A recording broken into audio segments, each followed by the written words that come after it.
낚시 인구 700만 시대, 등산을 제치고 낚시가 국민 취미 1위로 오른 지도 벌써 4년. 그러나 지금 2021년 봄에는 황사보다 지독한 낚시 금지구역 지정 광풍이 불고 있습니다. 이 바람을 한마디로 요약하면 낚시인을 희생양으로 삼은 지자체 간 국가 예산 나눠먹기 춤판인데요. 오늘 흑기자TV는 전국적으로 확산되는 낚시 금지구역 지정과 관련해서 왜 이런 사태가 발발하게 된 것인지, 또 향후 어떤 식으로 전개될 것인지를 짚어보고 그에 대응해서 낚시인의 자유를 지키기 위한 낚시 행위 제한 법률 개정에 관한 국회 국민동의 청원에 시청자 여러분들의 참여를 부탁드리려고 합니다. 5월 27일, 먼저 이 날짜를 기억해 주시기 바랍니다. 이 날이 낚시 제한 조항 법률 개정 청원 동의 마감일입니다. 이날까지 낚시인 10만 명의 동의를 얻으면 국회의원들이 국회법상의 절차에 따라 무차별적 낚시 금지구역 지정의 근거로 활용되고 있는 하천법 제46조 하천 안에서의 금지 행위 조항과 물환경보전법 제20조 낚시 행위의 제한 조항을 재검토하게 됩니다. 과연 낚시가 수질 오염의 심각한 원인인지, 낚시를 금지해서 수질이 회복된 사례가 있는지, 현 정부의 낚시 행정이 국민의 행복 추구권을 침해하고 있는 것은 아닌지 법 조항의 타당성과 실효성과 부작용을 면밀히 검토하게 되는 것입니다. 자, 그러면 왜 이런 대규모 낚시 금지구역 지정 사태가 동시에 발발하게 된 것인지 그 원인을 알아보겠습니다. 이것은 지난 1월부터 4월까지 관할 내수면을 낚시 금지구역으로 지정했거나 지정하려고 했던 지자체 명단입니다. 이상하지 않습니까? 이렇게 많은 하천이 이렇게 동시에 낙금된 사례는 없었거든요. 왜 이런 일이 벌어지게 되었을까? 그 이유는 바로 이 문서 때문입니다. 이것은 환경부가 올해 1월 작성한 2022년도 국고보조사업 신청 지침입니다. 여기 보면 지자체가 환경부에 제출한 수질 정화 사업 계획이 승인되면 사업비의 최소 50%, 최대 100%를 국고로 지원받을 수 있다고 되어 있는데, 그 사업이 하천 및 쓰레기 정화 사업과 수질 및 수생태계 측정 조사입니다. 즉, 지자체가 하천 쓰레기 발생량 감축 방안을 제시하거나 1989년에 환경부가 도입한 수질 오염 총량제의 목표 수질을 달성하면 그에 대한 보상으로 환경부가 지역 개발에 대한 환경 규제를 완화해주고 또 하천 개발 사업에 국고 지원을 해주겠다는 겁니다. 자, 이 지침서가 하달되자 각 지자체에서는 너나 없이 이 국고 지원을 따내기 위한 하천 쓰레기 감축 방안들을 짜기 시작했는데, 여러분이 시장 군수라면 가장 쉽게 제출할 수 있는 방안이 뭐겠습니까? 그렇죠. 낚시 금지. 물가에서 낚시인들을 몰아내는 것만큼 단기간에 가시적인 성과를 보여줄 수 있는 방안이 없더라는 거죠. 문건에는 환경부 국가보조사업 제출서 신청 기간을 3월 24일까지로 정해놓고 있는데, 그래서 이 날짜 안에 각 지자체들의 낚시 금지 행정 예고가 쏟아진 겁니다.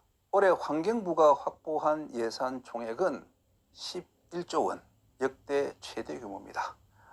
모두 국민 세금에서 나온 것이고, 그 중에는 낚시인들이 낸 세금도 있습니다. 그 돈이 낚시인들을 몰아내는 사업에 지원되는 것이죠. 그러면 이렇게 낚시인들을 몰아낸 하천은 청정 자연 상태로 돌아가느냐? 그것도 아닙니다.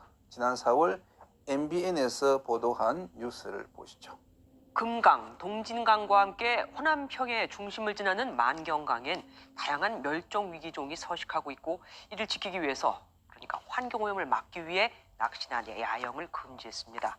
그런데 지자체가 여기다 골프장을 개발하겠다고 합니다. 골프장은 푸르러 보이지만 관리를 위해 화학물질을 쓸 수밖에는 없는 곳이죠. 강세훈 기자가 취재했습니다. 전북 전주와 완주 경계에 흐르는 만경강입니다. 황새와 큰고니, 노랑부리 저어새 등 다양한 멸종위기종이 서식하고 있습니다. 전주시는 만경강의 하천 부지를 낚시와 야영 금지 구역으로 지정하기로 했습니다. 하천 오염을 막기 위해서입니다. 그런데 한쪽에서는 골프장 조성이 추진되고 있습니다. 전주시는 제 뒤로 보이는 만경강 하천 부지에 올 연말까지 13억 원을 들여 18홀 규모의 파크 골프장을 지을 계획입니다. 전주시는 골프장을 친환경적으로 관리할 예정이라며 환경 오염에 대한 우려를 일축했습니다. 하지만 골프장 조성 담당자의 말은 다릅니다. 역시에서 장기 관리하는 거 어려운데 비료는 조금 쓸 수밖에 없을 것 같기도 해요. 비료도 화학성 물질이라 하천에 안 좋을 텐데. 완벽하게 해주시는데. 골프장에서 잔디 관리를 위해서 살포하는 비료와 제초제는 낚시 미끼와는 비교할 수 없는 수준의 오염 물질입니다. 환경부는 이 사실을 모르고 있을까요? 수질 오염 총량제보다 더 심각한 위협은 중점 관리 저수지 정책입니다.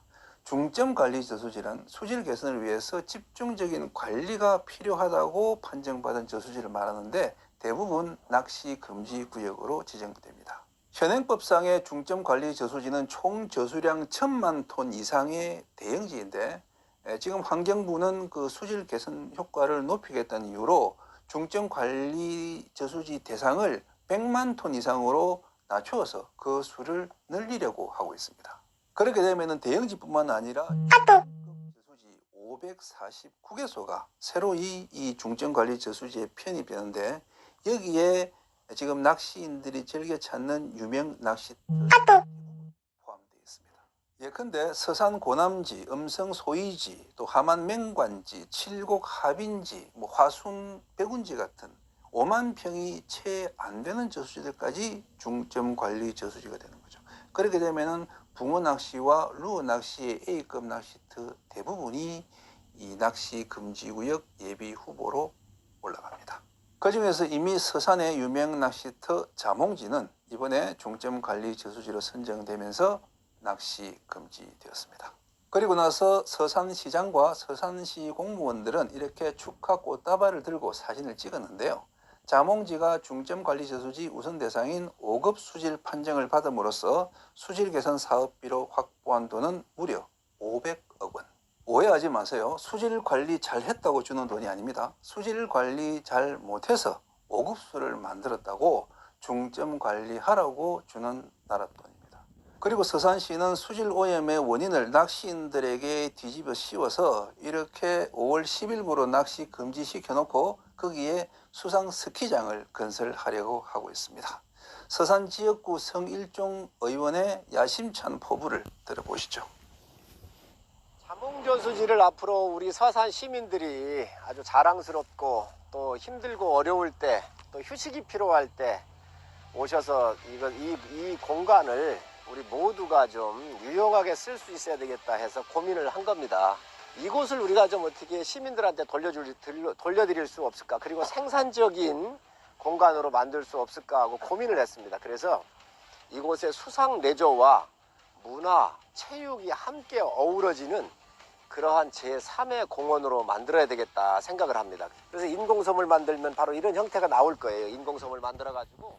서산시 입장에서는 자몽지에 수상 스키장을 만들려는 이유가 분명합니다. 일단 관광객들이 늘고 세금이 그치잖아요. 무료 낚시터로 두는 것보다 관리도 수월하죠. 사업주가 있으니까 수질보호, 환경보호의 책임은 사업주가 지고 서산시는 법에 따라서 허가권 내주고 정기적으로 관리 감독만 하면 되죠. 자몽지 주민들도 레저타운 생기면 주변 땅값이 올라갈 것이라며 적극 찬성하고 있다는군요.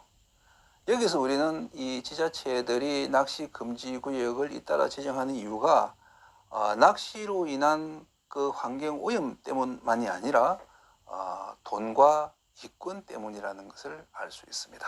지난 2019년에는 상수원 보호구역인 대청호의 수상 스키장에 들어서서 뉴스에 나온 적이 있는데 당시 옥천군청에서는 이 사업자가 마을발전기금과 일자리 창출 등 그 마을 지원을 약속해서 주민들의 동의를 받았기에 허가를 내줬다고 말했습니다. 이처럼 지역 주민들은 돈이 되는 관광객, 돈이 되는 개발을 원합니다. 그래서 낚시인들이 주민들에게 환영받을 수 있는 길은 낚시인도 돈을 내고 낚시하는 마을 유료 낚시터 운영이나 또 미국식의 어떤 지역별 낚시 쿠폰 발행 같은 것인데 그것은 별도의 논의와 또 합의와 법 제정 같은 많은 준비가 필요한 분야입니다.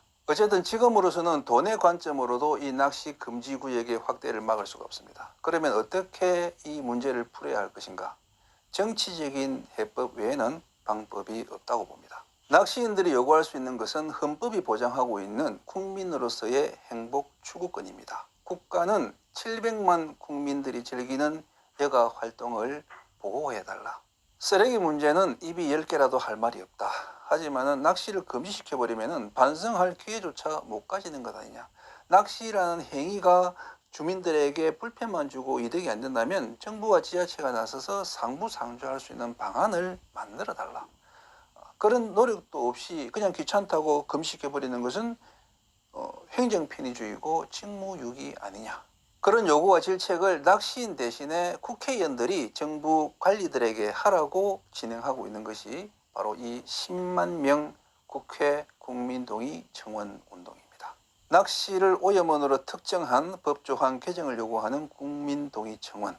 동의수 10만 명을 이루는 날 국회의원과 정치인들은 비로소 낚시인들을 투표권자로 인식할 것입니다. 그러면 낚시인들이 시키지 않아도 낚시인을 대변해서 정부와 지방정부를 견제하는 역할은 국회가 합니다.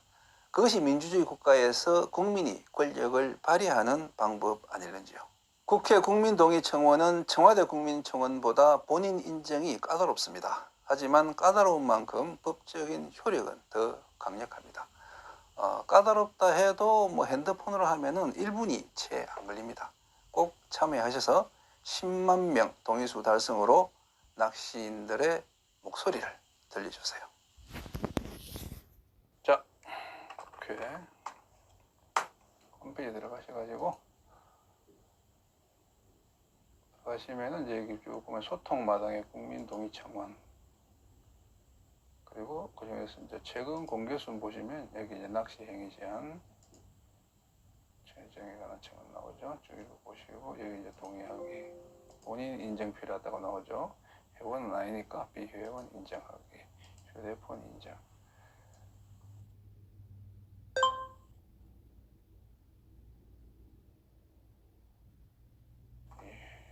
요거 입력하시면 이제 본인 확인 완료. 끝났죠. 인정되었습니다. 이제 저기 밑에 가서 이제 동의하기, 이 내용에 동의합니다. 그러면 끝난 거예요.